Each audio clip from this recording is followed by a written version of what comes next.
प्रदेश की जो कुटीर उद्योग हैं, लघु उद्योग हैं, उनको बढ़ावा मिलेगा क्योंकि लोग पूजा सामग्री खरीदेंगे, मंदिर से मूर्तियां खरीदेंगे और जो साधु हैं, संत हैं, वो सबको ज्ञान देंगे। अगर आप पलक वहां जाके 5 मिनट बैठेंगे, आपको आंख मूंदते ही लगेगा कि एक सुकून का माहौल है, खुशी का माहौल है, एक पवित्र हवा बह रही है इस वक्त वहां पर। तो देश विदेश से इतने श्रद्धालु आए हैं, विदेशी श्रद्धालु आए हैं। एक भारत की बहुत पॉजिटिव इमेज पूरे दुनिया में जा रही है मेजर जनरल कि AK पलक। सिपाजी, मैं चाहूंगी सर आप इस पर जरूर कमेंट कीजिएगा, क्योंकि जब से तैयारियां चल रही हैं, क्योंकि मैं पिछले 2 महीने से देख रही हूं कि हम हर रोज की सुरक्षा के लिहाज से क्या कुछ तैयारियां, उसकी अपडेट जो है वो दर्शकों को देते हैं। लेकिन जिस तरह की ग्राउंड लेवल पर, क्योंकि उस वक्त हम जानकारी दे रहे थे कि ये होगा ये होगा ये होगा, अब जब हम ग्राउंड पर देख रहे हैं, कल और आज की जो तस्वीर सामने आ रही है कि वहां पर किस तरह से यूपी पुलिस, NSG के कमांडोज पहले मॉक ड्रिल कर रहे थे, अब तो वहां पर तैनात है, और हम देख रहे हैं किस तरह से तैयारियां की गई है। सिक्योरिटी पॉइंट ऑफ व्यू से सर क्या लगता है कि किस तरह से तैयारियां जो है वो सेंट्रल और स्टेट गवर्नमेंट की तरफ से हैंडल की गई है? हाँ बिल्कुल, देखो सच्चाई है कि इस जितना रिलीजियस टूरिज्म आज तक दुनिया में किसी ने नहीं देखा। जिस प्रकार से 40 करोड़ के लोग आएंगे 42 दिन के अंदर, ये देखें मूवमेंट कितनी वर्ल्ड के अंदर भारत में होगी और विद इन इंडिया कितनी होगी, इसमें कोई शक नहीं। हाँ, ये एक चीज सोचनी चाहिए, ये एक सिक्योरिटी बहुत बड़ा आपके लिए चैलेंज भी है। मैं एक ऐसे ही इवेंट में इन्वॉल्व था 2010 में, जब हरिद्वार के अंदर कुंभ मेला हुआ था, तो वहां का मैं सब एरिया कमांडर था उत्तराखंड का। तो मेरी इन्वॉल्वमेंट थी कि डिजास्टर मैनेजमेंट में अगर कोई हादसा हो जाता है, और आपने लकली वही क्वेश्चन पूछ लिया, तो फौज अगर आती है तो कैसे आएगी। सबसे बड़ी प्रॉब्लम होती है, अगर मैं हरिद्वार का थोड़ा बताऊं, कि सबसे बड़ी प्रॉब्लम है अगर वहां पर जो ऋषिकेश में एक प्रकार से ब्रिज टूट जाता है या स्टैम्पेड हो जाता है, तो इतना तूफान आ जाएगा, अंदर कैसे जाएंगे। तो फिर देखा गया जो रेलवे लाइन है उसको खाली रखा जाएगा, तो ट्रेन के मदद से डिजास्टर मैनेजमेंट टीम आएंगे, हेलीकॉप्टर से डिजास्टर मैनेजमेंट टीम आएंगी। मुझे लगता है यहाँ पर जो कार्रवाई है वो तो करीब 1.5 से 2 करोड़ लोग थे, ये तो 40 करोड़ लोग हैं। और यहाँ पर जिस प्रकार से तैयारी की गई है, मुझे लगता है कि एक प्रकार से फुल प्रूफ की है। अभी मैंने इसका पढ़ा था, पूरा रिसर्च किया था कि क्या क्या किया इन्होंने क्या किया है। 8 से 10 डिवीजन में ये पूरा इलाका बांटा हुआ है, हर एक का एक सिक्योरिटी जोन किया हुआ है, एक CCTV लगे हुए हैं हर जगह, उसके बाद ड्रोन्स का इस्तेमाल हो रहा है। उसके बाद आपका सच्चाई यह है कि कोने कोने पे पुलिस के जो सिविल क्लोथ के अंदर हैं, उसके बाद आपको एक लेन बना दी है जिसको बोलते हैं डिजास्टर लेन। अगर गलती से भी स्टैम्पेड होती है तो उसको क्रॉस ना कर पाए, वो भी पुलिस ने किया हुआ है। अगला सबसे इंपॉर्टेंट पॉइंट ये है, रेगुलेट किया गया है। ये नहीं हो रहा कि एक तरफ इतने लोग चले जाएं कि बाद में स्टैम्पेड हो जाए। ये control flow of religious people, ये एक बड़ी काबिलियत चीज है। आप देखें उन्होंने 12 जगह पर ऐसी जगह बनाई है जहां नहाने का प्रोग्राम किया गया है, और वहां पर ये यकीन करा कि इतनी नफरी से ज्यादा नफरी एट अ टाइम नहीं होगी, जब ये चले जाएंगे दूसरा आएगा। तो एक वेरी वेल कोऑर्डिनेटेड जो एफर्ट की गई है, सिक्योरिटी के हिसाब से फुल प्रूफ सिक्योरिटी की गई है। इन्होंने क्या किया है, 5 इसके दायरे लगाए हैं। एक बोलते हैं कि आउटर टू आउटर सिक्योरिटी, उसको जो किया गया है उसमें पुलिस के अलग अलग पोस्टें लगाई हुई हैं, फिर इनर सिक्योरिटी है, फिर इनर टू इनर सिक्योरिटी है, फिर उसके बाद सिविल क्लोथ में है पुलिस। और यहाँ सर जब आप सिक्योरिटी की लेयर्स की बात कर रहे हैं, तो जो तस्वीरें हम देख रहे हैं सामने आ रही है कि जहां पर लोग स्नान कर रहे हैं, वहां पर भी हम देख रहे हैं कि पुलिसकर्मी जो है वे घोड़ों पर बैठकर वहां पर निगरानी कर रहे हैं। मतलब इतनी वहां पर सिक्योरिटी रखी गई है। एक चीज बड़ी इंपॉर्टेंट है, देखो इसके अंदर डिजास्टर कई चीजें हो सकती हैं। अगर कोई पूछे अभी, क्योंकि मैंने तो इसमें 2010 के अंदर हरिद्वार में इन्वॉल्व था, इसके अंदर डिजास्टर हो सकता है कि आपके स्टैम्पेड होने के बहुत ज्यादा चांसेस हैं। कई लोगों के डूबने के चांसेस, जब नहा रहे होते हैं तो उस समय कहीं ऐसा डूब जाए। यहां पर हर चीज को बड़े ध्यान से देखा गया है। जब लोग स्नान कर रहे हैं गंगा के अंदर, वहां पर भी जो पुलिस मैन और वुमेन हैं वो सिविल क्लॉथ में हैं, वो भी यकीन कर रहे हैं स्टैम्पेड होने से बचाने के लिए CCTV है। अच्छा, दूसरा एक बड़ा अच्छा तरीका क्या हुआ है, अगर कोई अपना बच्चा या बूढ़ा कहीं एक प्रकार से वो रह जाता कहीं, उसका इतना अच्छा सिस्टम है, इमीडिएटली इसको ट्रैक किया जाता है सीसीटीवी से और अनाउंसमेंट करके। मुझे लगता है इतना वेल कोऑर्डिनेटेड आज तक वर्ल्ड में कहीं नहीं होगा। ये गिनीज वर्ल्ड रिकॉर्ड में आ जाएगा, जितने लोग एट अ टाइम इस जगह पे आएंगे, 40 करोड़ के करीब। 40 करोड़ तो पूरे यूरोप की पॉपुलेशन नहीं होगी जितने लोग यहाँ पर आ जाएंगे। तो ये मुझे लगता है काबिले तारीफ है। ये मुझे एक चीज बतानी पड़ेगी योगी गवर्नमेंट की, ये देखो इनका भी आपको एक प्रकार से शाबाशी देनी पड़ेगी, जो यूपी गवर्नमेंट की और योगी आदित्यनाथ, क्योंकि वो वहां के चीफ मिनिस्टर हैं, जिस प्रकार से कोऑर्डिनेशन करके ये इतना अच्छी तरीके से ऑर्गेनाइज किया है कि जिसने भी वहां से बात की है उसने प्रेज किया है। और दूसरा जो इंटेलिजेंस एजेंसीज है, अभी हमें तो लग रहा है कि ये अभी हो रहा है, इसके अंदर 2 साल से पहले इंटेलिजेंस एजेंसीज काम करना स्टार्ट कर दिया था। वो कोऑर्डिनेशन जो स्टेट का और सेंट्रल गवर्नमेंट का, एनआईए का जो कोऑर्डिनेशन है, उसको भी बहुत ध्यान से देखा जा रहा है। तो मुझे लगता है ओवरऑल पलक इसको देख के बहुत ही शुक्र भी पैदा होता है और एक हम प्राउड भी फील करते हैं बीइंग ए इंडियन कि इतना अच्छा मेगा इवेंट बड़े अच्छे ढंग से मेजर जनरल वीके दत्ता जी, मैं चाहूंगी आप थोड़ा सा इस पर एक्सप्लोर करिए। सर, इंटेलिजेंस का जिक्र कर रहे थे कि ये मेहनत अभी की नहीं है, तकरीबन 2-2.5 साल से इस पर मेहनत हो रही थी, अलग अलग एजेंसियां लगी हुई थी। आई वाज रीडिंग सर, मैं पढ़ रही थी और हम खबर भी लोगों को बता रहे थे, दर्शकों को बता रहे थे कि इनविजिबल सिक्योरिटी भी इस कुंभ मेले के अंदर है। जी वीके दत्ता। देखिए पलक जनरल सवाच ने बहुत अच्छे से कवर किया है जो इश्यूज हैं of management of mass public event. मैं नेशनल डिजास्टर मैनेजमेंट में अथॉरिटी में सीनियर कंसल्टेंट रहा हूँ 13 साल, और अभी मैं मसूरी बैठा हुआ हूँ, एक डिजास्टर मैनेजमेंट का इंटरनेशनल प्रोग्राम कर रहा हूँ। अभी आप देख रहे होंगे मेरा बैकग्राउंड थोड़ा अलग है। तो इन 13 साल में जो मैं एनडीएमए में रहा हूँ, जितने अर्धकुंभ महाकुंभ हुए हैं, सबका ऑर्गेनाइजेशन, उनका पूरा जो एडमिनिस्ट्रेटिव स्ट्रक्चर, डिजास्टर मैनेजमेंट के रेगुलेशंस, किस प्रकार लोगों को क्या काम करने हैं, उनकी मॉक एक्सेस किस प्रकार होगी, किस प्रकार से आप arrival area, arrival holding area, intermediate holding areas, regulation of traffic, जिसको बोलते हैं डिजिटल काउंटिंग ऑफ क्राउड, कि एक क्राउड में कितनी कैपेसिटी है, वो अगर वो कैपेसिटी में बढ़ रहा है तो उनको इंटरमीडिएट जगह में रोक दिया जाता है जब तक कि वो एरिया क्लियर नहीं होता। तो मैं सिक्योरिटी पे भी आऊंगा, मैं थोड़ा सा इसको एलैबोरेट कर दूं।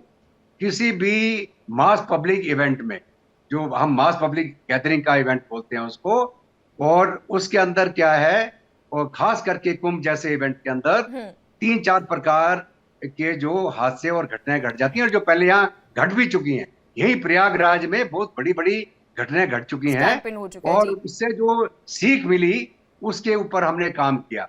चाहे रेलवे स्टेशन पे आप आते हैं, आप बस से आते हैं, आप कार में आते हैं, वो कहाँ पे उनकी पार्किंग होगी, कौन से रेलवे स्टेशन इस्तेमाल होंगे, उस रेलवे स्टेशन में लोग ईस्ट की तरफ से निकलेंगे कि वेस्ट की तरफ से निकलेंगे, उनको कहाँ पे होल्ड किया जाएगा, उनको कौन से रूट से लेके जाया जाएगा स्नान के एरिया के अंदर।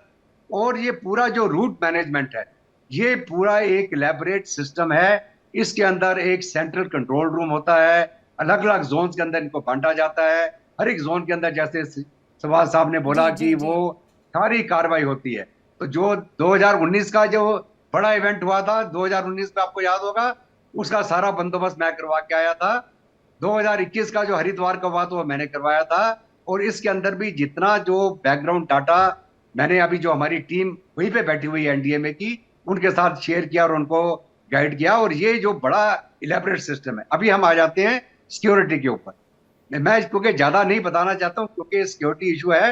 वो गुरपवंत सिंह पन्नू, वो वहां से बैठ के थ्रेट दे रहा, जी मैं ये कुंभ के मेले में पता नहीं क्या करने वाला हूँ। तो कह रहे नहीं वे। तो अभी जहां तक सिक्योरिटी का सवाल है, ये पूरा जो एरिया है, इसका जो नेबरहुड है, इसकी अप्रोचेस और इसकी जो एग्जिट्स हैं, इसके अंदर कौन लोग आ रहे हैं, कौन जा रहे हैं, हमारी सारी एजेंसीज का मतलब है, चाहे अगर हम स्टेट गवर्नमेंट से चालू करें, लोकल पुलिस, उनके इन्फॉर्मर्स, लोकल सीआईडी, उसके बाद में हमारी सेंट्रल एजेंसीज, इंटेलिजेंस ब्यूरो, फिर हमारी इंटरनेशनल एजेंसी जिसमें हमारा RNAW और हमारे जो कॉन्सुलेट्स हैं बाहर, और उसके बाद में हमारी नेशनल इन्वेस्टिगेटिव एजेंसी जो पूरे भारत के अंदर जहां पर भी कोई कांड होता है उसको जाके इन्वेस्टिगेट करती है और ये देखती है कहीं किसी के तार तो नहीं जुड़े हुए। तो ये सारी जो बैकग्राउंड की तैयारी है वहां पे है। और मुझे उम्मीद है कि जितने इनग्रेस और एग्रेस पॉइंट्स हैं, चाहे वो लोग पैदल आए या गाड़ी में आए, इनको प्रॉपर्ली स्कैन किया जाता है। इनके आईडी सिस्टम, मतलब अभी क्या आपको रजिस्टर करना पड़ता है। अगर आप त्रिवेणी के अंदर आके रहना चाहते हैं, आपको पहले ऑनलाइन बुकिंग करनी पड़ेगी। आपका बैकग्राउंड चेक उसी में हो जाता है। जब आप अपना आधार कार्ड डालेंगे उसके अंदर, अपना ईमेल आईडी डालेंगे, आपका पूरा बैकग्राउंड हमें पता चल जाएगा कि कौन सा आदमी कहाँ पे रहने वाला है, उसका बैकग्राउंड क्या है, उसका बैंक अकाउंट कितना है, उसके कितने टेलीफोन नंबर। आपको मालूम है ना ये जो है सर अभी ऐसा लग रहा है आपको सुन के, क्योंकि हम तो महज बता देते हैं कि ये तैयारियां हैं, और जब आप बता रहे हैं विस्तार से कि ये तैयारियां किस तरह से की जाती है, तो पता चल रहा है कि इतने महीनों से, या यूं कह ले कि जैसे सर ने बताया 2-2.5 साल से इसकी पूरी तैयारी जो है वो चल रही है। आज का खेल नहीं है पलक कि दो महीने के अंदर सब कुछ हो गया हो। तो अब पता चल रहा है कि क्या एक्चुअल में जो ये बजट है, जो हम कह रहे हैं कितना खर्च किया गया है मैनेजमेंट को लेकर, इंफ्रास्ट्रक्चर को लेकर, वो यहाँ खर्च किया गया है। ग्रुप कैप्टन यूके देवनाथ जी, देखिए यहाँ पर ग्राउंड पर तो सर ने बता दिया कि किस तरह की तैयारियां जो है वो की जाती है। यहाँ ड्रोन से भी जो है पूरी जानकारी जो है वो ली जा रही है। जी ग्रुप कैप्टन यूके देवनाथ जी। जी हाँ पलक, ग्राउंड पे बहुत बड़ी तैयारी है, हवा में और पानी में भी बहुत बड़ी तैयारी है। ग्राउंड की तैयारी तो जैसे जनरल शिवाच ने और जनरल दत्ता ने बताया, 75,000 सुरक्षाकर्मी डिप्लॉय हुए हैं। 70 जिलों के जितने जिला अधिकारी हैं उनको वहां पे तैनात कर दिया गया है। यूपी की home guard, PAC, anti terrorist squad को तैनात कर दिया गया है। 2,700 सीसीटीवी कैमरे लगाए गए हैं क्रिटिकल जगह पर। एनएसजी कमांडोज को और शार्प शूटर्स को तैनात किया गया है। एंटी टेरर स्क्वाड जो है उनको जितने ये 6 जोन्स में बांटा हुआ है वहां पर तैनात किया गया है। एक एसटीएफ जो है वो एक पुलिस के डीसीपी एसीपी के अंडर हमेशा तैयार रहेगी, ताकि अगर कहीं पर कोई इंसिडेंट या एक्सीडेंट हो जाए तो वो वहां पर तुरंत जाकर इंटरवीन कर सके। एनडीआरएफ की टीम, जैसे कि जनरल दत्ता ने बताया, वहां पर एनडीआरएफ की टीम भी डिप्लॉयड है। स्टेट डिजास्टर रिस्पांस फोर्स के जवान तैयार हैं। सबसे बड़ी बात है पलक कि इस बार फायर फाइटिंग टीम्स पूरे ना सिर्फ उत्तर प्रदेश से वरन पड़ोस के जितने राज्य हैं, मध्य प्रदेश, बिहार और दिल्ली ने भी कंट्रीब्यूट किया है। 4,300 फायर सेफ्टी यूनिट्स वहां पर डिप्लॉयड किए गए हैं। सबसे बड़ी बात है कि इस बार पिंक बूथ बनाए गए हैं 10, यानी ये पिंक बूथ जो हैं वो सिर्फ महिला ऑफिसर्स और महिला कांस्टेबल्स से लैस होंगे, ताकि किसी भी महिला को या किसी भी बच्ची को अगर कोई दिक्कत होती है वह तुरंत वहां पर रिपोर्ट कर सकते हैं। जैसा कि हमको मालूम है कि कुंभ मेला में अक्सर छोटे बच्चे खो जाते हैं, तो 3 एंटी ह्यूमन ट्रैफिक यूनिट्स को डिप्लॉय किया गया है, जिनके पास स्पेशल इलेक्ट्रॉनिक डिटेक्शन सिस्टम है जो कि फेस रिकॉग्निशन कर सकते हैं। 40 गुप्तचर टीम लगाई गई हैं जो कि चप्पे चप्पे पर खबर रखेंगी कि कोई एंटी सोशल एलिमेंट्स वहां पर कोई शैतानी तो नहीं करने जा रहा। 123 वॉच टावर्स बनाए गए हैं। सबसे बड़ी बात है पलक, इस बार पहली बार फेस रिकॉग्निशन सॉफ्टवेयर का इस्तेमाल किया जा रहा है, यानी जो इंटीग्रेटेड कमांड कंट्रोल सेंटर है वहां पर हर संदिग्ध व्यक्ति के फेस को रिकॉग्नाइज करके, जैसे जनरल दत्ता ने बताया, उसके आधार से मैच करने की एक सुविधा है। अब आपने पूछा ड्रोन। हाँ, पहली बार यहाँ पे आसमान से ड्रोन डिप्लॉय किए जा रहे हैं। आसमान से जो ड्रोन डिप्लॉय कर जा रहे हैं वो 2 तरह के हैं। एक तो ऐसे ड्रोन जो कि किसी भगदड़ पर नजर रखेंगे। इन ड्रोन्स में सॉफ्टवेयर लगाया गया है जो कि अगर नीचे कहीं पर भगदड़ मचती है तो वो तुरंत उसका जो एआई सिस्टम है वो भगदड़ को पहचान कर कमांड कंट्रोल सेंटर में रिपोर्ट करेगा। दूसरे तरह के जो ड्रोन उड़ रहे हैं आसमान में, उनमें किसी भी जगह पर अगर कोई विस्फोट होता है दिन में या रात में, तो वो दिन के टाइम में उसके स्मोक को डिटेक्ट कर पाएगा, रात को उसके इंफ्रारेड सिग्नल को डिटेक्ट करके रिपोर्ट कर सकता है। पलक, पानी में भी इस बार ड्रोन लगाए गए हैं। पानी में जो ड्रोन है वो रिमोट कंट्रोल्ड है, प्लस उनमें ये सुविधा है कि अंडर वाटर सर्च की भी सुविधा है। तो अगर कहीं से खबर आती है कि पानी के नीचे समझिए कोई डूब रहा है या कोई सस्पिशियस एक्टिविटी है, तो अंडर वाटर ड्रोन्स की मदद से वहां पर भी छानबीन की जा सकेगी। एक सबसे बड़ी चीज जो है कि जो एडमिनिस्ट्रेशन है वो सुरक्षा के लिए ना सिर्फ प्रयागराज के आसपास, वरन प्रयागराज में जाने वाले जितने रास्ते हैं उसमें मल्टी लेयर सिक्योरिटी सिस्टम्स लगाए गए हैं। प्रयागराज की तरफ जितने भी रास्ते जाते हैं, चाहे वो जौनपुर से जा रहा हो, वाराणसी से, मिर्जापुर से, रीवा से, कानपुर, फतेहपुर, लखनऊ, रायबरेली, सुल्तानपुर, प्रतापगढ़ से जितने रास्ते हैं उन पर 7 स्क्रीनिंग पोस्ट्स लगाए गए हैं। और इन सब स्क्रीनिंग पोस्ट में एक बहुत अनुभवी इंस्पेक्टर अपने कांस्टेबल के साथ बैठा होगा, ताकि अगर कोई संदिग्ध व्यक्ति इन स्क्रीनिंग पोस्ट से या गुजर रहा है या उसको बाईपास करने की कोशिश कर रहा है, तो तुरंत उसको पकड़कर एक सॉफ्ट छानबीन की जाएगी। सर, यहाँ अगर हम सिक्योरिटी के पॉइंट ऑफ व्यू से बात करें तो मेजर जनरल AK शिवाजी, देखिए मुझे लगता है जहां पर पॉलिटिकल इंटेंशन होती है ना, फिर वो अपने आप ही एडमिनिस्ट्रेशन की इंटेंशन को भी जो है वैसा ही कर देती है। याद है एक समय पर हम देखते थे कि यूपी पुलिस के ऊपर जोक्स बनाए जाते थे, उन पर तंज कसा जाता था, और आज वही यूपी पुलिस है। ऐसा कोई बदलाव नहीं किया गया, ट्रांसफर नहीं किए गए हैं, उनको अब यूटिलाइज किया जा रहा है। और यही कारण है कि आज हम चारों बैठकर इस पर चर्चा कर रहे हैं और उनकी तारीफ कर रहे हैं। हाँ बिल्कुल, देखो पलक क्या है कि लीडर चेंज है तो सारा कुछ सिस्टम चेंज है। क्योंकि जो अभी ऊपर तो प्राइम मिनिस्टर मोदी हैं, मगर जो चीफ मिनिस्टर हैं योगी आदित्यनाथ, ही मीन बिजनेस। एक लीडरशिप के कारण ये सारा, अब वही पुलिस आज बहुत डायनेमिक लग रही है, आज वो वेल मोटिवेटेड लग रही है, आज वो वेल ट्रेन लग रही है, आज उनकी ड्रेस देखे तो आपको बहुत अच्छा लगता है, आज वो कंस्टेबलरी आपके जो घोड़ों पे भी चढ़ के आ रही है वो भी लगती है, इट इंस्पायर कॉन्फिडेंस। देखो 3-4 चीजें मैं एक और ऐड करना चाहूंगा। जैसे ग्रुप कैप्टन साहब ने और दत्ता साहब ने बताया कि हम ये सोच रहे हैं कि एक तो हम किस प्रकार से ड्रोन से इस इलाके का सिक्योरिटी से सर्विलेंस करें, अगर कहीं भी डिजास्टर ना करें। हमें एक और चीज सोचनी है कि कहीं कोई ड्रोन, गलत ड्रोन यहां आ गया और वो एक टेररिस्ट एक्शन करता है, तो फिर क्या किया इन्होंने, इसको नो ड्रोन जोन बनाया है, और जो ड्रोन गवर्नमेंट के हैं उनको स्पेसिफिक फ्रीक्वेंसी दे दी है, जो दूसरे ड्रोन है वो उड़ ही नहीं पाएंगे इस इलाके के अंदर। ये बहुत इंपॉर्टेंट है, क्योंकि ड्रोन से आप कितना नुकसान कर सकते हैं इसको आप समझ सकते हैं। तो इसलिए इसको नो ड्रोन जोन बना के वो ड्रोन जो गवर्नमेंट के हैं वही चल सकते हैं। अब अंडर वाटर की भी यही बात है, जो वहां पर अंडर वाटर में अंडर वाटर ड्रोन पहली बार लगाए हैं, और कम से कम 12 से 13 किलोमीटर दूर तक। इसका मतलब कि कहीं ऐसा ना हो कि टेररिस्ट जो है एक नया तरीका निकालें, जो under water deep sea diving करके और वो आके कोई ना कोई आतंकवादी घटनाएं करें, तो वो भी हो सकता है। उसको काउंटर करने के लिए भी इन्होंने वाटर ड्रोन्स और अपने जो डीप सी डाइवर्स हैं वो नेवी के भी मंगाए हैं इन्होंने, और जो मार्कोस हैं वो भी लगाए हैं, मार्कोस जो हैं। और तो इसका मतलब सिक्योरिटी का बहुत ज्यादा ध्यान दिया गया है। दूसरा एक इंपॉर्टेंट चीज जो बार बार हम कह रहे थे कि पूरे यूपी से पुलिस के बंदे ये के, मगर ये भी सोचा गया है कि अगर फोकस ओनली प्रयागराज में हुआ तो ऐसे में कहीं डिजास्टर अलग भी हो सकता है, वहां पर कोई लॉ एंड ऑर्डर की प्रॉब्लम हो सकती है, कानपुर में हो सकती है, आपकी लखनऊ में हो सकती है। तो इसका मतलब वहां प्रेजेंस आपको रखनी है। तो इससे क्या किया है, जो CAPF है उसका भी इस्तेमाल किया गया है।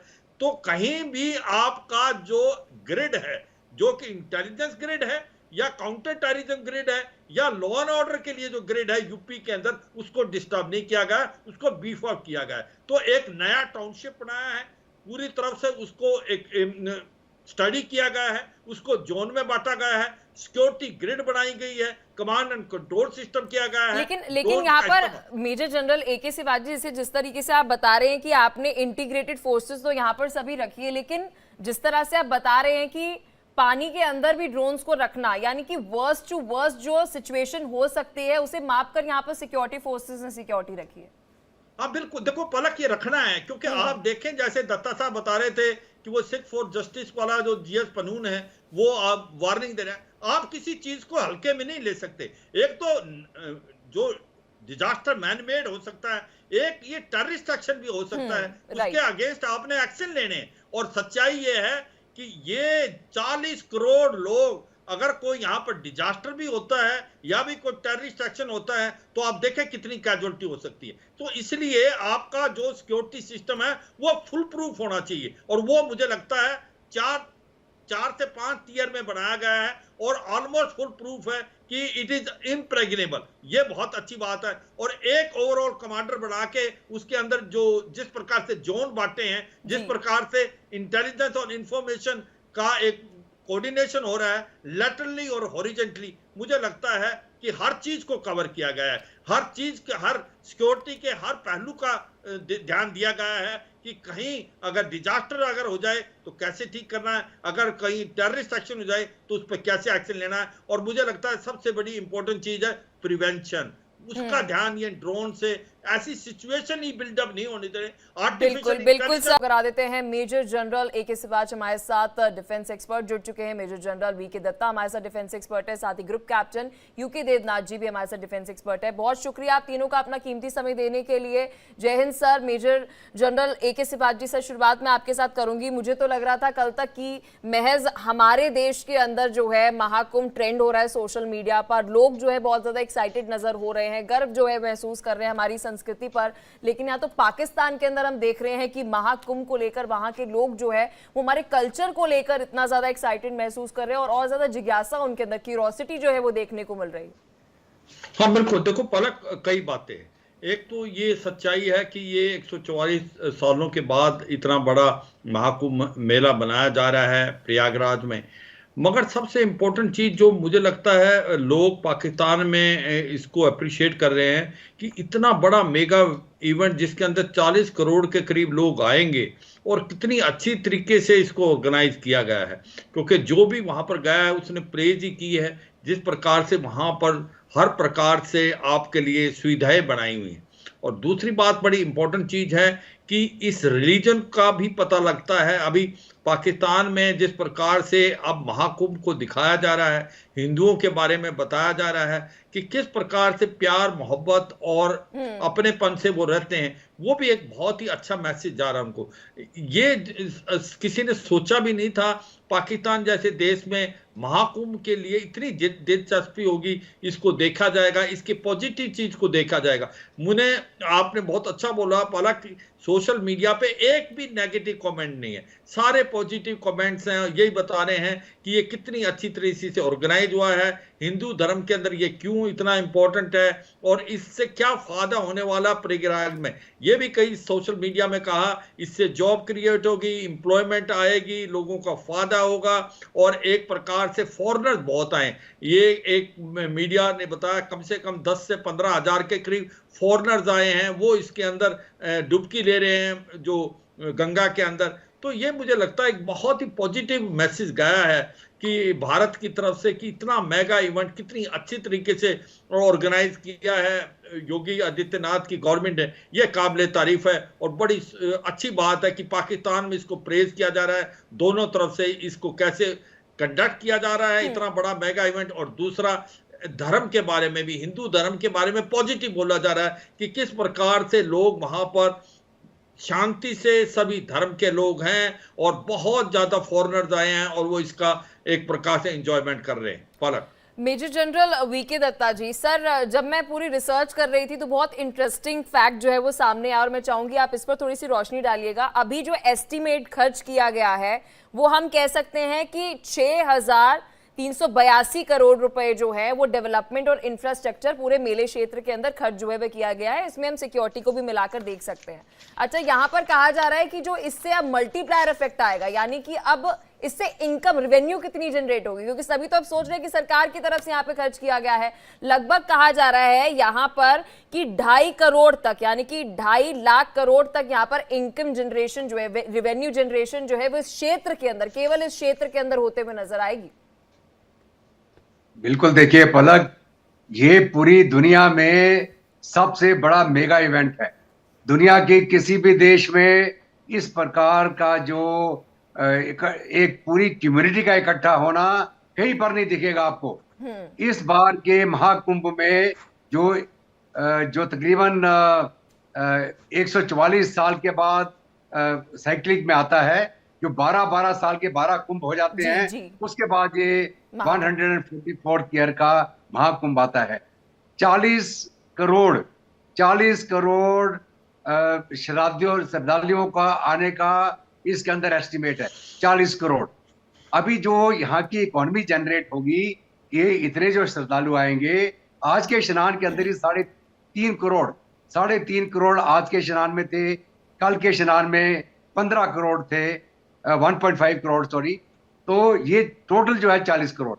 अभी यहाँ पे जो अकोमोडेशन का प्रबंध है, यहाँ पे रहने के लिए खाने का प्रबंध, लोगों के आने जाने का प्रबंध, यहाँ पे करोड़ों की तादाद में लोगों को नौकरी मिल रही है, उनको बिजनेस करने का मौका मिल रहा है, चाहे वो रिक्शे वाला हो, चाहे वो टैक्सी वाला हो, चाहे वो होटल वाला हो, चाहे वो चाय वाली दुकान हो, चाहे वो कोई ढाबा हो। और जो टेंटेड अकोमोडेशन है, आपको ताज्जुब होगा कि एक एक जो लग्जरी टेंट, उसकी आपको अगर पैकेज की मैं बात करूं, 2-2 लाख रुपया 4 दिन का पैकेज, 2 लाख, 1.5 लाख, 80,000, 60,000, 40,000। और अगर आप नॉन शनान डे की बात करते हैं, 1 डे का minimum staying charge in that luxury tent is 12,000 रुपया। तो आप सोचिए कि कितने करोड़ों रुपए का रेवेन्यू जनरेट होने वाला है इस कुंभ में, जो तकरीबन 44 दिन के करीब ये चलेगा, जो जनवरी से लेके 26-28 फरवरी तक चलेगा, और शिवरात्रि वाले दिन इसका समापन होगा। तो ये जो एक मेगा इवेंट है, इतनी बड़ी तादाद में पूरी दुनिया भर से, जो चाहे वो हिंदू हो, चाहे वो फॉरेनर्स हो, चाहे श्रद्धालु हो, चाहे लोग टूरिज्म के लिहाज से इधर आए, तो आप सोचिए कितना बड़ा रेवेन्यू जनरेशन हो रहा है इस महाकुंभ के कारण। और अगर मैं बात करूं हिंदुस्तान पाकिस्तान की, पाकिस्तान तो 1947 में पैदा हुआ, पहले तो भारत था ना, हिंदुस्तान। हजारों साल की हमारी संस्कृति, उस जमाने में भी ये कुंभ लगता था। तो उस समय के हिंदू मुसलमान इकट्ठे होके भाईचारे के साथ यहाँ रहते थे, और एक दूसरे के त्योहारों में वो और एक दूसरे मुझे की ऐसा मदद लगता है करते मेजर थे, जनरल बीके या दत्ता शामिल जी, होते थे। वहां पर, क्योंकि अक्सर हम यहाँ पर भी देखते हैं, और देखिए हर जगह कल्चर चाहे जो भी हो, लेकिन जो हमारे बड़े बुजुर्ग होते हैं वो अपने एक्सपीरियंसेस जो हैं वो साझा करते हैं। और मुझे लगता है कि पाकिस्तान में जो इस वक्त बड़े बुजुर्ग होंगे, और जो इन सभी युवाओं की हम वीडियोस देख रहे थे जिसके अंदर वो जानकारी दे रहे थे महाकुंभ के बारे में, तो उन्होंने ही अपने एक्सपीरियंस शेयर करे होंगे।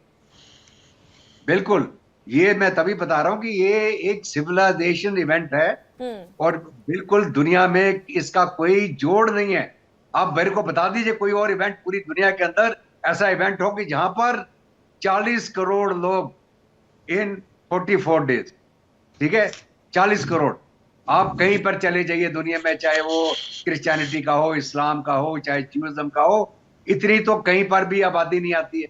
तो ये एक जो पर्व है, इसका जो रिलीजियस इसका बैकग्राउंड है, ये किस कारण हुआ, कहाँ पे ये महाकुंभ होते हैं, वो 4 बड़े स्थान है जहाँ ये कुंभ होते हैं। और ये माना जाता है कि जब ये अमृत मंथन हुआ था, तो जब वो कलश को छीना झपटी के अंदर 4 जगह पे वो जो अमृत था होगी ना, जिसके अंदर हरिद्वार। जी देखिए, बड़ी दिलचस्प बात है, क्योंकि जब हम वीडियोस देख रहे थे, कई वीडियोस थे हमने दिखाई भी, एक वीडियो में देख रही थी, उसमें एक पाकिस्तान की ही एक युवा लड़की थी, और वो बता रही थी कि किस तरह से अमृत मंथन जो है वह हुआ, फिर उसके बाद अलग अलग जगहों की वो जानकारी दे रही थी।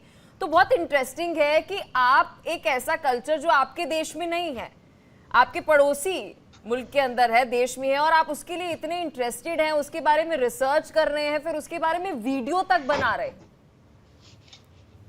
जी हाँ पलक, बहुत ही इंटरेस्टिंग कमेंट्स पाकिस्तान से सुनने को मिल रहे हैं, और ये दिखाता है कि पाकिस्तान की जो युवा पीढ़ी है, पाकिस्तान के जो पढ़े लिखे हैं, वहाँ जो दार्शनिक हैं, वह भारत को, हिंदुस्तान को, सनातन धर्म को एक खास नजर से देखते हैं। उन्हें मेरे ख्याल से ये यकीन है कि भारत का जो धर्म है, हिंदू धर्म है, ये सबको साथ लेके चलता है। ऐसे भी मैं आपको बता दूं पलक, इस्लाम धर्म के पाकिस्तान पश्चिमी नॉर्थ वेस्ट इंडिया में आने के पहले पूरे भारतवर्ष पर जो धर्म था वो तो हिंदू धर्म या हिंदू धर्म के ऑफशूट धर्म ही थे। राइट। ये तो 7वीं से 9वीं शताब्दी के बीच में पश्चिम एशिया की तरफ से, अरब की तरफ से इस्लाम धर्म आया, खैबर पख्तूनख्वा से खैबर पास करके आस्ते आस्ते वो आके हिंदुस्तान में प्रविष्ट हुआ। लेकिन सबसे पॉजिटिव डेवलपमेंट ये थी कि पाकिस्तान के लोग ये रियलाइज कर रहे हैं कि हिंदुस्तान ने इतने बड़े पर्व को कितने सुचारू रूप से, प्रोफेशनल तरीके से और एक मीठे अंदाज में ऑर्गेनाइज किया है। आज अगर हम देखें, अगर 40 करोड़ भक्त श्रद्धालु वहां पर आएंगे तो इसका क्या मतलब है? इसका सबसे बड़ा मतलब यह है कि पूरे हिंदुस्तान से प्रैक्टिकली देखा जाए, अगर हम सोचे कि हिंदुस्तान की आबादी 140 करोड़ है तो हर 4 में से एक भारतीय कुंभ के मेले में आने वाला है। ये दिखाता है कि उत्तर भारत, पूर्वी भारत, दक्षिण भारत, पश्चिमी भारत, पूरे भारत से भारतवासी वहां पहुंचेंगे। मैं सोशल मीडिया में America, Japan, Brazil, Germany, England, Canada, Australia, New Zealand की न्यूज भी फॉलो कर रहा था। सब देशों में बहुत ही अच्छी तरह से कुंभ मेला को कवर किया जा रहा है। उनके लिए एक बहुत ही उत्सुकता से भरा हुआ पर्व है। एक चीज मैं बता दूं, सबने अप्रिशिएट किया है कि कितनी बड़ी लॉजिस्टिक्स एफर्ट भारत सरकार ने और उत्तर प्रदेश सरकार ने इसमें डाली है। हम तो बोल रहे हैं कि बजट 6000 करोड़ रुपए का इसमें एक्सपेंडिचर आया है, लेकिन पलक वो कुछ भी नहीं है। जब 40 करोड़ लोग वहां आएंगे और एक अंदाजा अगर हम लगाएं, अगर ऑन एन एवरेज हर जो विजिटर है भारतीय वहां पर करीबन 5000 रुपया खर्चा करता है, असल में तो ज्यादा करेगा, तो करीबन 2 लाख करोड़ रुपए का आदान प्रदान होने वाला है अगले 2 महीने में। सबसे बड़ी बात तो यह है कि ये 2 लाख करोड़ में से ज्यादातर जो है ये टूरिज्म डेवलपमेंट की तरफ जाएगा। इंडियन रेलवे ने जो स्पेशल प्रोजेक्ट्स लगाए हैं उनकी डेवलपमेंट में जाएगा। उत्तर प्रदेश की जो कुटीर उद्योग हैं, लघु उद्योग हैं, उनको बढ़ावा मिलेगा क्योंकि लोग पूजा सामग्री खरीदेंगे, मंदिर से मूर्तियां खरीदेंगे और जो साधु हैं, संत हैं, वो सबको ज्ञान देंगे। अगर आप पलक वहां जाके 5 मिनट बैठेंगे, आपको आंख मूंदते लगेगा कि एक सुकून का माहौल है, खुशी का माहौल है, एक पवित्र हवा बह रही है इस वक्त वहां पर। तो देश विदेश से इतने श्रद्धालु आए हैं, विदेशी श्रद्धालु आए हैं, एक भारत की बहुत पॉजिटिव इमेज पूरे दुनिया में जा रही है। मेजर जनरल AK सिकात जी, मैं चाहूंगी सर आप इस पर जरूर कमेंट कीजिएगा, क्योंकि जब से तैयारियां चल रही हैं, क्योंकि मैं पिछले 2 महीने से देख रही हूं कि हम हर रोज की सुरक्षा के लिहाज से क्या कुछ तैयारियां, उसकी अपडेट जो है वो दर्शकों को देते हैं।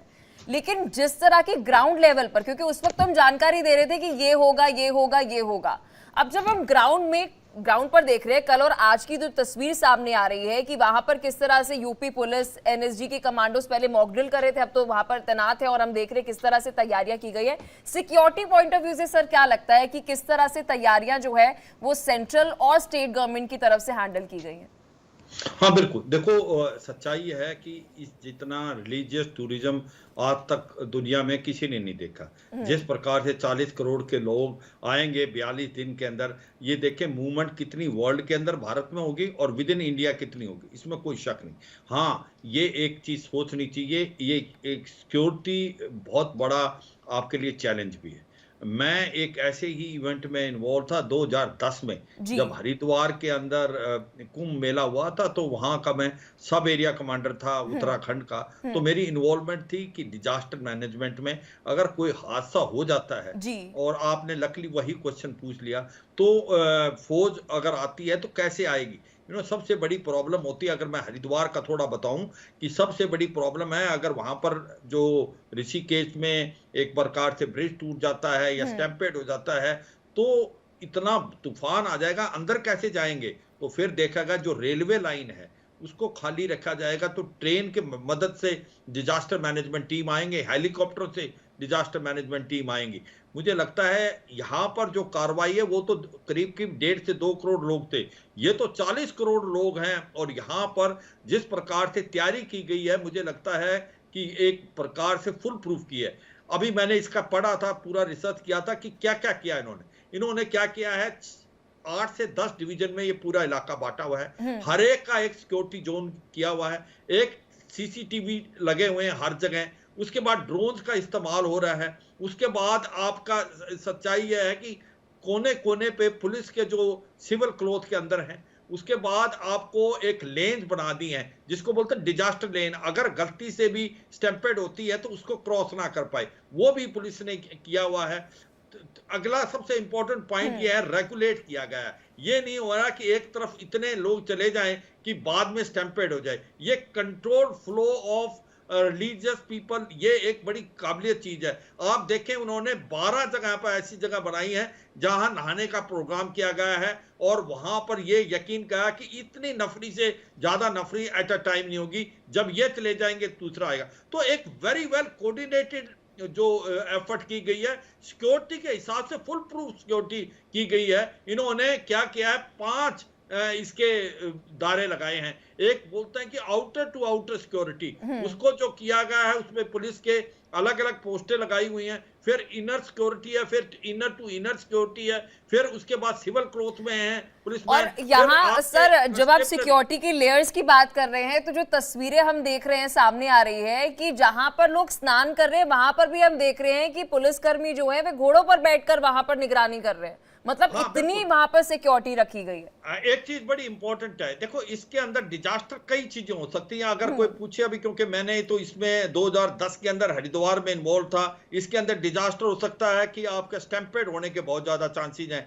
कई लोगों के डूबने के चांसेस, जब नहा रहे होते हैं तो उस समय कहीं ऐसा डूब जाए। यहाँ पर हर चीज को बड़े ध्यान से देखा गया है, जब लोग स्नान कर रहे हैं गंगा के अंदर, वहां पर भी जो पुलिस मैन और वुमेन हैं वो सिविल क्लॉथ में हैं, वो भी यकीन कर रहे हैं स्टैम्पेड होने से बचाने के लिए सीसीटीवी है। अच्छा, दूसरा एक बड़ा अच्छा तरीका क्या हुआ है, अगर कोई अपना बच्चा या बूढ़ा कहीं एक प्रकार से वो रह जाता कहीं, उसका इतना अच्छा सिस्टम है, इमीडिएटली इसको ट्रैक किया जाता है सीसीटीवी से और अनाउंसमेंट करके। मुझे लगता है इतना वेल कोऑर्डिनेटेड आज तक वर्ल्ड में कहीं नहीं होगा, ये गिनीज वर्ल्ड रिकॉर्ड में आ जाएगा, जितने लोग एट अ टाइम इस जगह पर आएंगे, 40 करोड़ के करीब, 40 करोड़ तो पूरे यूरोप की पॉपुलेशन नहीं होगी जितने लोग यहाँ पर आ जाएंगे। तो ये मुझे लगता है काबिल तारीफ है।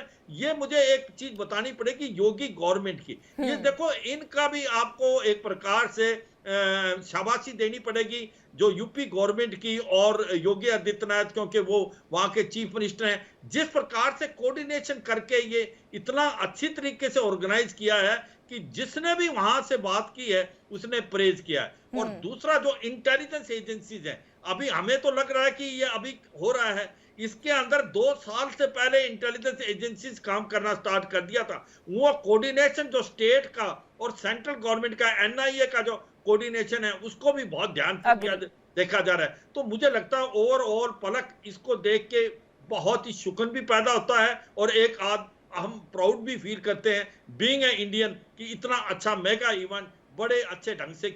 मेजर जनरल वीके दत्ता जी, मैं चाहूंगी आप थोड़ा सा इस पर एक्सप्लोर करिए। सर इंटेलिजेंस का जिक्र कर रहे थे कि ये मेहनत अभी की नहीं है, तकरीबन 2-2.5 साल से इस पर मेहनत हो रही थी, अलग अलग एजेंसियां लगी हुई थी। आई वाज रीडिंग सर, मैं पढ़ रही थी और हम खबर भी लोगों को बता रहे थे, दर्शकों को बता रहे थे कि इनविजिबल सिक्योरिटी भी इस कुंभ मेले के अंदर है। जी वीके दत्ता। देखिए पलक जनरल स्वाच ने बहुत अच्छे से कवर किया है जो इश्यूज हैं of management of mass public event. मैं नेशनल डिजास्टर मैनेजमेंट में अथॉरिटी में सीनियर कंसल्टेंट रहा हूँ 13 साल, और अभी मैं मसूरी बैठा हुआ हूँ, एक डिजास्टर मैनेजमेंट का इंटरनेशनल प्रोग्राम कर रहा हूँ। अभी आप देख रहे होंगे मेरा बैकग्राउंड थोड़ा अलग है। तो इन 13 साल में जो मैं एनडीएमए में रहा हूँ, जितने अर्धकुंभ महाकुंभ हुए हैं, सबका ऑर्गेनाइजेशन, उनका पूरा जो एडमिनिस्ट्रेटिव स्ट्रक्चर, डिजास्टर मैनेजमेंट के रेगुलेशंस, किस प्रकार लोगों को क्या काम करने हैं, उनकी मॉक एक्सेस किस प्रकार होगी, किस प्रकार से आप arrival area, arrival holding area, intermediate holding areas, regulation of traffic, जिसको बोलते हैं डिजिटल काउंटिंग ऑफ क्राउड, कि एक क्राउड में कितनी कैपेसिटी है, वो अगर वो कैपेसिटी में बढ़ रहा है तो उनको इंटरमीडिएट जगह में रोक दिया जाता है जब तक कि वो एरिया क्लियर नहीं होता। तो मैं सिक्योरिटी पे भी आऊंगा, मैं थोड़ा सा इसको एलैबोरेट कर दूं। किसी भी मास पब्लिक इवेंट में, जो हम मास पब्लिक गैदरिंग का इवेंट बोलते हैं उसको, और उसके अंदर क्या है, और खास करके कुंभ जैसे इवेंट के अंदर 3-4 प्रकार के जो हादसे और घटनाएं घट जाती हैं, और जो पहले यहाँ घट भी चुकी हैं। यही प्रयागराज में बहुत बड़ी बड़ी घटनाएं घट चुकी हैं, स्टैंप इन हो चुका है और जी। उससे जो सीख मिली उसके ऊपर हमने काम किया। चाहे रेलवे स्टेशन पे आप आते हैं, आप बस से आते हैं, आप कार में आते हैं, वो कहाँ पे उनकी पार्किंग होगी, कौन से रेलवे स्टेशन इस्तेमाल होंगे, उस रेलवे स्टेशन में लोग ईस्ट की तरफ से निकलेंगे कि वेस्ट की तरफ से निकलेंगे, उनको कहाँ पे होल्ड किया जाएगा, उनको कौन से रूट से लेके जाया जाएगा स्नान के एरिया के अंदर। और ये पूरा जो रूट मैनेजमेंट है, ये पूरा एक इलेबोरेट सिस्टम है। इसके अंदर एक सेंट्रल कंट्रोल रूम होता है, अलग अलग जोन के अंदर इनको बांटा जाता है। हर एक जोन के अंदर, जैसे सवाल साहब ने बोला जी, कि जी, वो सारी कार्रवाई होती है। तो जो 2019 का जो बड़ा इवेंट हुआ था, 2019 में आपको याद होगा, उसका सारा बंदोबस्त मैं करवा के आया था। 2021 का जो हरिद्वार का हुआ तो वो मैंने करवाया था। और इसके अंदर भी जितना जो बैकग्राउंड डाटा मैंने अभी जो हमारी टीम वहीं पे बैठी हुई है एनडीए में की, उनके साथ शेयर किया और उनको गाइड किया। और ये जो बड़ा इलेबोरेट सिस्टम है। अभी हम आ जाते हैं सिक्योरिटी के ऊपर। मैं क्योंकि ज्यादा नहीं बताना चाहता हूँ, क्योंकि सिक्योरिटी इशू है। वो गुरपवंत सिंह पन्नू, वो वहां से बैठ के थ्रेट दे रहा जी, मैं ये कुंभ के मेले में पता नहीं क्या करने वाला हूँ। तो कह रहे नहीं वे। तो अभी जहां तक सिक्योरिटी का सवाल है, ये पूरा जो एरिया है, इसका जो नेबरहुड है, इसकी अप्रोचेस और इसकी जो एग्जिट्स हैं, इसके अंदर कौन लोग आ रहे हैं, कौन जा रहे हैं, हमारी सारी एजेंसीज का मतलब है, चाहे अगर हम स्टेट गवर्नमेंट से चालू करें, लोकल पुलिस, उनके इन्फॉर्मर्स, लोकल सीआईडी, उसके बाद में हमारी सेंट्रल एजेंसीज, इंटेलिजेंस ब्यूरो, फिर हमारी इंटरनेशनल एजेंसी जिसमें हमारा आरएनएडब्ल्यू और हमारे जो कॉन्सुलेट्स हैं बाहर, और उसके बाद में हमारी नेशनल इन्वेस्टिगेटिव एजेंसी, जो पूरे भारत के अंदर जहां पर भी कोई कांड होता है उसको जाके इन्वेस्टिगेट करती है और ये देखती है कहीं किसी के तार तो नहीं जुड़े हुए। तो ये सारी जो बैकग्राउंड की तैयारी है वहां पे है। और मुझे उम्मीद है कि जितने इनग्रेस और एग्रेस पॉइंट्स हैं, चाहे वो लोग पैदल आए या गाड़ी में आए, इनको प्रॉपर्ली स्कैन किया जाता है। इनके आईडी सिस्टम, मतलब अभी क्या है, आपको रजिस्टर करना पड़ता है। अगर आप त्रिवेणी के अंदर आके रहना चाहते हैं, आपको पहले ऑनलाइन बुकिंग करनी पड़ेगी। आपका बैकग्राउंड चेक उसी में हो जाता है। जब आप अपना आधार कार्ड डालेंगे, उसके अंदर अपना ईमेल आईडी डालेंगे, आपका पूरा बैकग्राउंड हमें पता चल जाएगा कि कौन सा आदमी कहाँ पे रहने वाला है, उसका बैकग्राउंड क्या है, उसका बैंक अकाउंट कितना है, उसके कितने टेलीफोन नंबर, आपको मालूम है ना। ये जो है सर, अभी ऐसा लग रहा है आपको सुन के, क्योंकि हम तो महज बता देते हैं कि ये तैयारियां हैं, और जब आप बता रहे हैं विस्तार से कि ये तैयारियां किस तरह से की जाती है, तो पता चल रहा है कि इतने महीनों से, या यूं कह ले कि जैसे सर ने बताया 2-2.5 साल से इसकी पूरी तैयारी जो है वो चल रही है। आज का खेल नहीं है पलक कि दो महीने के अंदर ये सब कुछ हो गया हो। तो अब पता चल रहा है कि क्या एक्चुअल में जो ये बजट है, जो हम कह रहे हैं कितना खर्च किया गया है मैनेजमेंट को लेकर, इंफ्रास्ट्रक्चर को लेकर, वो यहाँ खर्च किया गया है। ग्रुप कैप्टन यूके देवनाथ जी, देखिए यहाँ पर ग्राउंड पर तो सर ने बता दिया कि किस तरह की तैयारियां जो है वो की जाती है। यहाँ ड्रोन से भी जो है पूरी जानकारी जो है वो ली जा रही है। जी ग्रुप कैप्टन यूके देवनाथ जी। जी हाँ पलक, ग्राउंड पे बहुत बड़ी तैयारी है, हवा में और पानी में भी बहुत बड़ी तैयारी है। ग्राउंड की तैयारी तो जैसे जनरल शिवाच ने और जनरल दत्ता ने बताया, 75,000 सुरक्षा कर्मी डिप्लॉय हुए हैं। 70 जिलों के जितने जिला अधिकारी हैं उनको वहां पे तैनात कर दिया गया है। यूपी की home guard, PAC, anti terrorist squad को तैनात कर दिया गया है। 2700 सीसीटीवी कैमरे लगाए गए हैं क्रिटिकल जगह पर। एनएसजी कमांडोज को और शार्प शूटर्स को तैनात किया गया है। एंटी टेरर स्क्वाड जो है उनको जितने ये 6 जोन्स में बांटा हुआ है वहां पर तैनात किया गया है। एक एसटीएफ जो है वो एक पुलिस के डीसीपी एसीपी के अंडर हमेशा तैयार रहेगी, ताकि अगर कहीं पर कोई इंसिडेंट या एक्सीडेंट हो जाए तो वो वहां पर तुरंत जाकर इंटरवीन कर सके।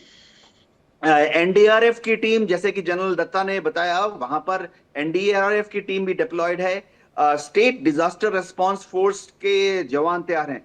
सबसे बड़ी बात है पलक कि इस बार फायर फाइटिंग टीम्स पूरे ना सिर्फ उत्तर प्रदेश से वरन पड़ोस के जितने राज्य हैं, मध्य प्रदेश, बिहार और दिल्ली ने भी कंट्रीब्यूट किया है। 4300 फायर सेफ्टी यूनिट्स वहां पर डिप्लॉयड किए गए हैं। सबसे बड़ी बात है कि इस बार पिंक बूथ बनाए गए हैं 10, यानी ये पिंक बूथ जो हैं वो सिर्फ महिला ऑफिसर्स और महिला कांस्टेबल्स से लैस होंगे, ताकि किसी भी महिला को या किसी भी बच्ची को अगर कोई दिक्कत होती है वह तुरंत वहां पर रिपोर्ट कर सकते हैं। जैसा कि हमको मालूम है कि कुंभ मेला में अक्सर छोटे बच्चे खो जाते हैं, तो 3 एंटी ह्यूमन ट्रैफिक यूनिट्स को डिप्लॉय किया गया है, जिनके पास स्पेशल इलेक्ट्रॉनिक डिटेक्शन सिस्टम है जो कि फेस रिकॉग्निशन कर सकते हैं। 40 गुप्तचर टीम लगाई गई हैं जो कि चप्पे चप्पे पर खबर रखेंगी कि कोई एंटी सोशल एलिमेंट्स वहां पर कोई शैतानी तो नहीं करने जा रहा। 123 वॉच टावर्स बनाए गए हैं। सबसे बड़ी बात है पलक, इस बार पहली बार फेस रिकॉग्निशन सॉफ्टवेयर का इस्तेमाल किया जा रहा है, यानी जो इंटीग्रेटेड कमांड कंट्रोल सेंटर है वहां पर हर संदिग्ध व्यक्ति के फेस को रिकॉग्नाइज करके, जैसे जनरल दत्ता ने बताया, उसके आधार से मैच करने की एक सुविधा है। अब आपने पूछा ड्रोन। हाँ, पहली बार यहाँ पे आसमान से ड्रोन डिप्लॉय किए जा रहे हैं। आसमान से जो ड्रोन डिप्लॉय कर जा रहे हैं वो 2 तरह के हैं। एक तो ऐसे ड्रोन जो कि किसी भगदड़ पर नजर रखेंगे। इन ड्रोन्स में सॉफ्टवेयर लगाया गया है जो कि अगर नीचे कहीं पर भगदड़ मचती है तो वो तुरंत उसका जो एआई सिस्टम है वो भगदड़ को पहचान कर कमांड कंट्रोल सेंटर में रिपोर्ट करेगा। दूसरे तरह के जो ड्रोन उड़ रहे हैं आसमान में, उनमें किसी भी जगह पर अगर कोई विस्फोट होता है दिन में या रात में, तो वो दिन के टाइम में उसके स्मोक को डिटेक्ट कर पाएगा, रात को उसके इंफ्रारेड सिग्नल को डिटेक्ट करके रिपोर्ट कर सकता है। पलक, पानी में भी इस बार ड्रोन लगाए गए हैं। पानी में जो ड्रोन है वो रिमोट कंट्रोल है, प्लस उनमें ये सुविधा है कि अंडर वाटर सर्च की भी सुविधा है। तो अगर कहीं से खबर आती है कि पानी के नीचे समझिए कोई डूब रहा है या कोई सस्पिशियस एक्टिविटी है, तो अंडर वाटर ड्रोन्स की मदद से वहां पर भी छानबीन की जा सकेगी।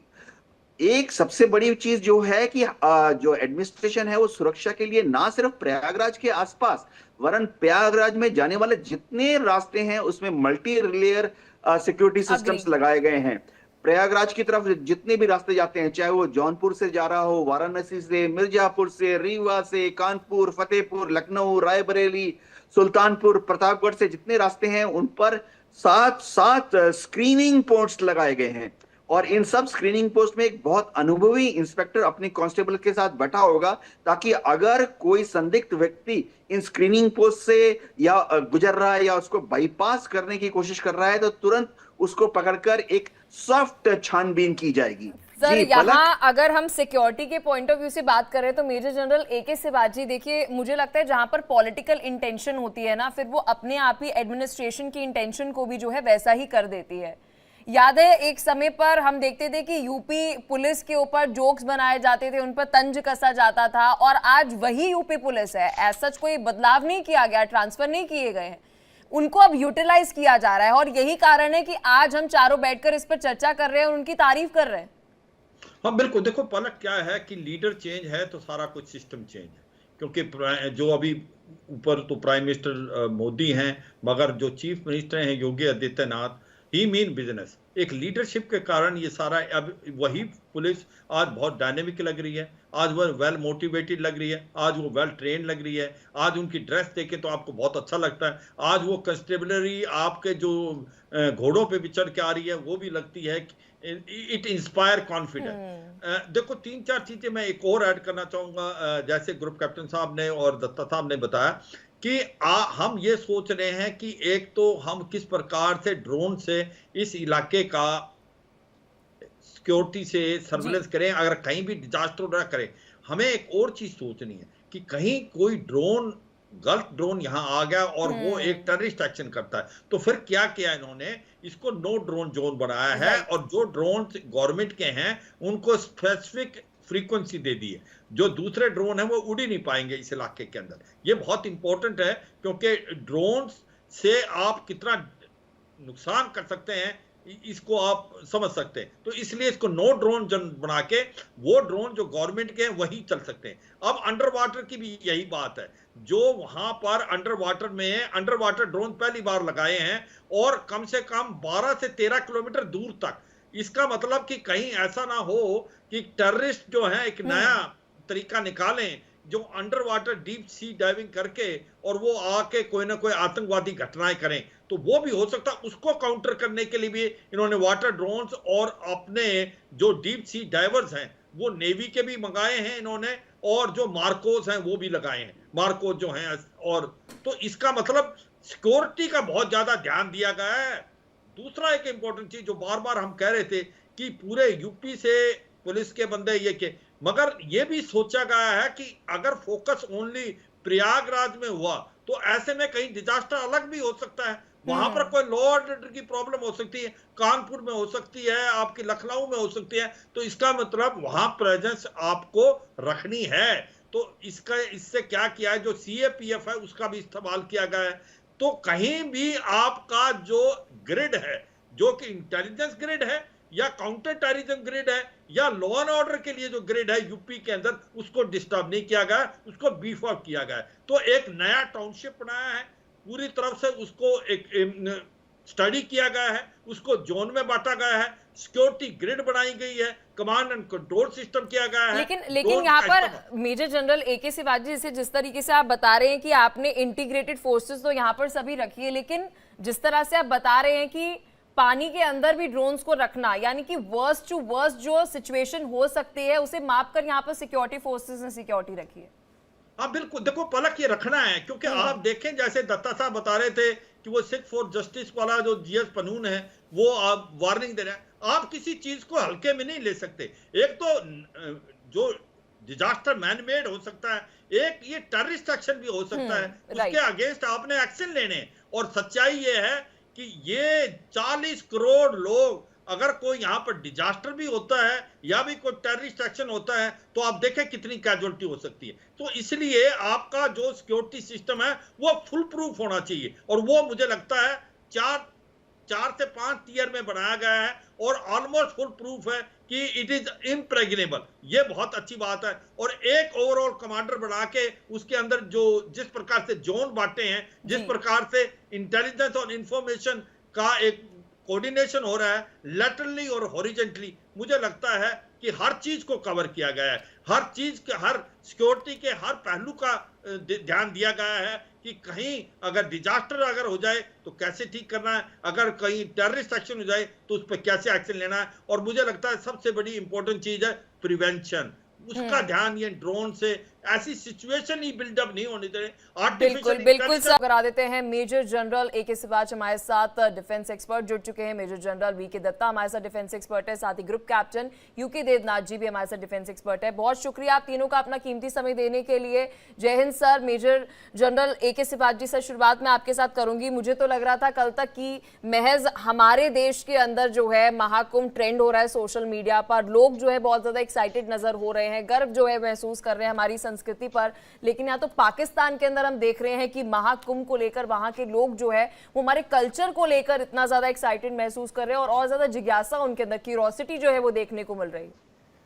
हाँ बिल्कुल, देखो पलक कई बातें। एक तो ये सच्चाई है कि ये 144 सालों के बाद इतना बड़ा महाकुंभ मेला बनाया जा रहा है प्रयागराज में। मगर सबसे इम्पोर्टेंट चीज़ जो मुझे लगता है लोग पाकिस्तान में इसको अप्रिशिएट कर रहे हैं कि इतना बड़ा मेगा इवेंट जिसके अंदर 40 करोड़ के करीब लोग आएंगे और कितनी अच्छी तरीके से इसको ऑर्गेनाइज किया गया है। क्योंकि जो भी वहाँ पर गया है उसने प्रेज ही की है, जिस प्रकार से वहाँ पर हर प्रकार से आपके लिए सुविधाएं बनाई हुई हैं। और दूसरी बात बड़ी इंपॉर्टेंट चीज़ है कि इस रिलीजन का भी पता लगता है। अभी पाकिस्तान में जिस प्रकार से अब महाकुंभ को दिखाया जा रहा है, हिंदुओं के बारे में बताया जा रहा है कि किस प्रकार से प्यार मोहब्बत और अपनेपन से वो रहते हैं, वो भी एक बहुत ही अच्छा मैसेज जा रहा है उनको। ये किसी ने सोचा भी नहीं था पाकिस्तान जैसे देश में महाकुंभ के लिए इतनी दिलचस्पी होगी, इसको देखा जाएगा, इसकी पॉजिटिव चीज को देखा जाएगा। मुझे आपने बहुत अच्छा बोला पहला कि सोशल मीडिया पे एक भी नेगेटिव कमेंट नहीं है, सारे पॉजिटिव कमेंट्स हैं, यही बता रहे हैं कि ये कितनी अच्छी तरीके से ऑर्गेनाइज हुआ है, हिंदू धर्म के अंदर ये क्यों इतना इंपॉर्टेंट है और इससे क्या फायदा होने वाला प्रयागराज में। ये भी कई सोशल मीडिया में कहा इससे जॉब क्रिएट होगी, एम्प्लॉयमेंट आएगी, लोगों का फायदा होगा और एक प्रकार से फॉरेनर्स बहुत आए। ये एक मीडिया ने बताया कम से कम 10 से 15 हजार के करीब फॉरेनर्स आए हैं, वो इसके अंदर डुबकी ले रहे हैं जो गंगा के अंदर। तो ये मुझे लगता है एक बहुत ही पॉजिटिव मैसेज गया है कि भारत की तरफ से कि इतना मेगा इवेंट कितनी अच्छी तरीके से ऑर्गेनाइज किया है योगी आदित्यनाथ की गवर्नमेंट ने, यह काबिल तारीफ है और बड़ी अच्छी बात है कि पाकिस्तान में इसको प्रेज किया जा रहा है, दोनों तरफ से इसको कैसे कंडक्ट किया जा रहा है इतना बड़ा मेगा इवेंट। और दूसरा धर्म के बारे में भी, हिंदू धर्म के बारे में पॉजिटिव बोला जा रहा है कि किस प्रकार से लोग वहां पर शांति से, सभी धर्म के लोग हैं और बहुत ज्यादा फॉरेनर्स आए हैं और वो इसका एक प्रकार से एंजॉयमेंट कर रहे हैं। पलक मेजर जनरल वीके दत्ता जी, सर जब मैं पूरी रिसर्च कर रही थी तो बहुत इंटरेस्टिंग फैक्ट जो है वो सामने आया और मैं चाहूंगी आप इस पर थोड़ी सी रोशनी डालिएगा। अभी जो एस्टिमेट खर्च किया गया है वो हम कह सकते हैं कि 6,382 करोड़ रुपए जो है वो डेवलपमेंट और इंफ्रास्ट्रक्चर पूरे मेले क्षेत्र के अंदर खर्च जो है वो किया गया है। इसमें हम सिक्योरिटी को भी मिलाकर देख सकते हैं।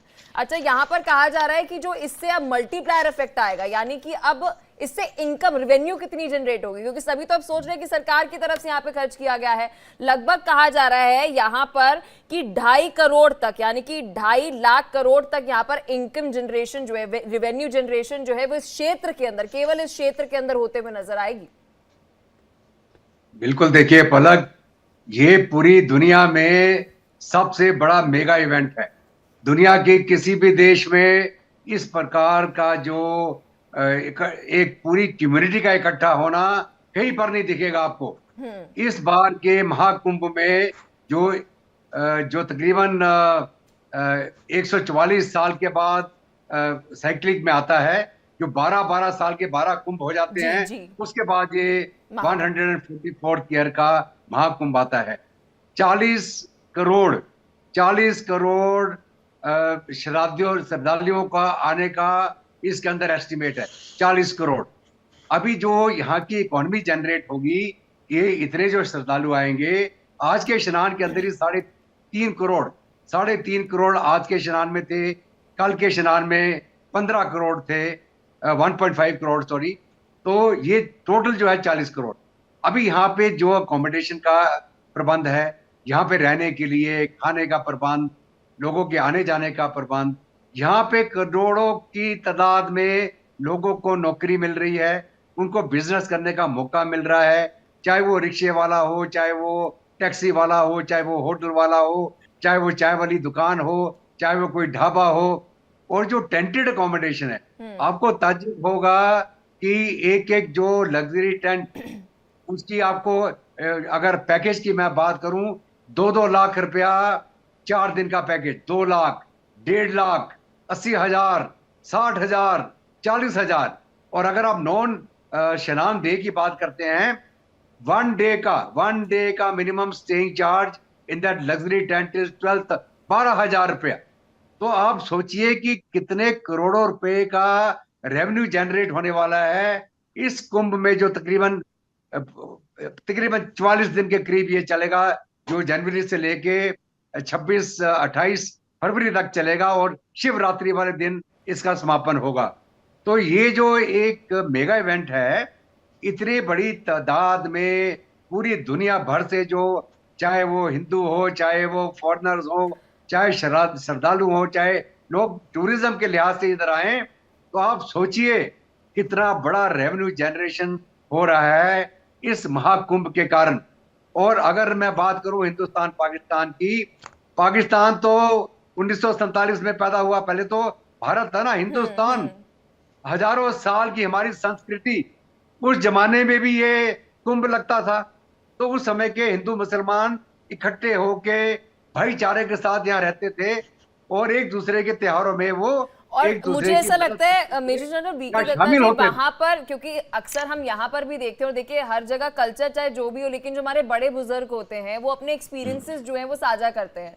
और मुझे लगता है कि पाकिस्तान में जो इस वक्त बड़े बुजुर्ग होंगे और जो इन सभी युवाओं की हम वीडियोस देख रहे थे जिसके अंदर वो जानकारी दे रहे थे महाकुंभ के बारे में, तो उन्होंने ही अपने एक्सपीरियंस शेयर करे होंगे। बिल्कुल, ये मैं तभी बता रहा हूँ कि ये एक सिविलाइजेशन इवेंट है और बिल्कुल दुनिया में इसका कोई जोड़ नहीं है। आप मेरे को बता दीजिए कोई और इवेंट पूरी दुनिया के अंदर ऐसा इवेंट हो कि जहां पर 40 करोड़ लोग इन 44 डेज, ठीक है, 40 करोड़। आप कहीं पर चले जाइए दुनिया में, चाहे वो क्रिश्चियनिटी का हो, इस्लाम का हो, चाहे ज्यूइज्म का हो, इतनी तो कहीं पर भी आबादी नहीं आती है। तो ये एक जो पर्व है, इसका जो रिलीजियस इसका बैकग्राउंड है, ये किस कारण हुआ, कहाँ पे ये महाकुंभ होते हैं, वो 4 बड़े स्थान है जहाँ ये कुंभ होते हैं। और ये माना जाता है कि जब ये अमृत मंथन हुआ था, तो जब वो कलश को छिना झपटी के अंदर 4 जगह पे वो जो अमृत था होगी ना, जी जिसके अंदर कैप्टन यूके हरिद्वार। देवनाथ जी, देखिए बड़ी दिलचस्प बात है क्योंकि जब हम वीडियोस देख रहे थे, कई वीडियोस तो हमने दिखाई भी, एक वीडियो में देख रही थी उसमें एक पाकिस्तान की ही एक युवा लड़की थी और वो बता रही थी कि किस तरह से अमृत मंथन जो है वह हुआ, फिर उसके बाद अलग अलग जगहों की वो जानकारी दे रही थी। तो बहुत इंटरेस्टिंग है कि आप एक ऐसा कल्चर जो आपके देश में नहीं है, आपके पड़ोसी मुल्क के अंदर है, देश में है, और आप उसके लिए इतने इंटरेस्टेड हैं, उसके बारे में रिसर्च कर रहे हैं, फिर उसके बारे में वीडियो तक बना रहे हैं। जी हाँ पलक, बहुत ही इंटरेस्टिंग कमेंट्स पाकिस्तान से सुनने को मिल